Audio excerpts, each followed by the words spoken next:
accuracy, anticipation, pocket passer, absolutely dicing up defenses. I have never seen somebody in their first year starting as developed as a passer as Julian Sayin. Like, I would really have to think about that. When you're looking at a guy his first year starting, and I understand what your guys' counter argument is going to be. He had a Jeremiah Smith, he had a Cardinal Tate, 2 first-round receivers. We get it, we get it, we get it. But for a guy that's first year starting to throw for 77% of his passes, that's absurd. Nobody has the ability to sit in a pocket and has the anticipation, accuracy, and timing as Julian Sayin. He comes in my opinion, as the best quarterback in college football. But when we talk about NFL potential on this list, unfortunately, comes in at 2. Julian Sayin, he has nothing to prove to me. Just stack up another good year because you have to stay in college football, and you're going to be a top 5 pick in my opinion. A lot of people don't like the size, 6'1", 208. I think the size is absolutely fine. A lot of people also want Julian Sayin to expand his ability to extend plays because we get it. He came in as a top dual threat quarterback out of high school.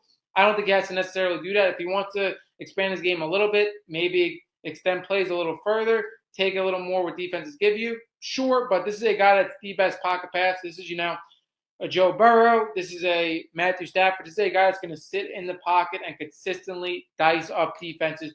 Julian Sayin is that guy, traditional type quarterback. The one odd part for Julian Sayin, I think he's going into a slightly worse offense than last year. We know Ohio State offense is going to be absolutely great. He had 2 first-round picks in a Jeremiah Smith and a Cardinal Tate. And again, opposite of Jeremiah Smith, we saw year back-to-back where Emeka Egbuka was a first-round pick, and then we saw Cardinal Tate was a first-round pick. I don't think Brandon Inniss is going to be that guy that's going to be a first-round pick next year. I do think he's going to be drafted. I do think he's going to be a really good starter. But I do think Ohio State is going to have to depend on some freshmen to really take the load. I mean, you could depend on a guy, transfer portal guy in Devin McCain, but I don't really think it's going to be that. I think Chris Henry Jr. really is going to be the guy that's going to be the X factor for this Ohio State offense. Like, we're looking at a super recruit, and I do think Chris Henry Jr. is going to be getting involved very early. When we look at a guy that's 6'6", they're just going to be balls with his physical physique that is going to be giving me balls right away before he even develops. And I think towards the second half of the season, he's really going to pick things up when he learns the playbook. I also think Jaquan Guilford is another guy that's an X factor as a freshman. He's an absolute burn, and he has really good size. I think this Ohio State offense is very deep, and I do think with the attention Jeremiah Smith is going to get, it's going to open up a lot of things for these guys. But again, you don't have that first-round receiver pushing their NFL year opposite of him like you had the last 2 years. And then I think Bo Jackson. Like, a lot of people hate on this running back room for Ohio State.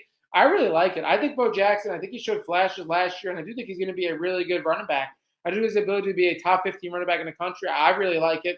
And then, again, we also have other guys behind him. A lot of people want to talk about a Legend Bay, a guy that's like a mix between a slot receiver and a running back. I do think he's going to be a nice change of play back when he gets going.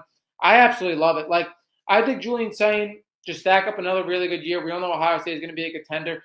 And this is the thing very different than last year. When we talk about Julian Sayin, when we talk about TJ Carr, Dante Moore, and again, Archman that we're going to get into, I believe their floors, like, how would they ever drop from being a top 2-round pick like the guys did the year before? It's just not going to happen. Not TJ Carr. My God. Julian Sayin, one of the most accurate quarterbacks in his first year starting that I have ever seen. Julian Sayin's a guy that, again, almost rivals Arch Manning for me. Anybody knows me knows how much I love Julian Sayin. A guy in his first year that threw for 70%, 77% completion percentage in your first year, how much accuracy and anticipation this has. Again, you guys are going to talk about the receivers on Ohio State. Julian Sayin has a large part in why Ohio State is the way it is.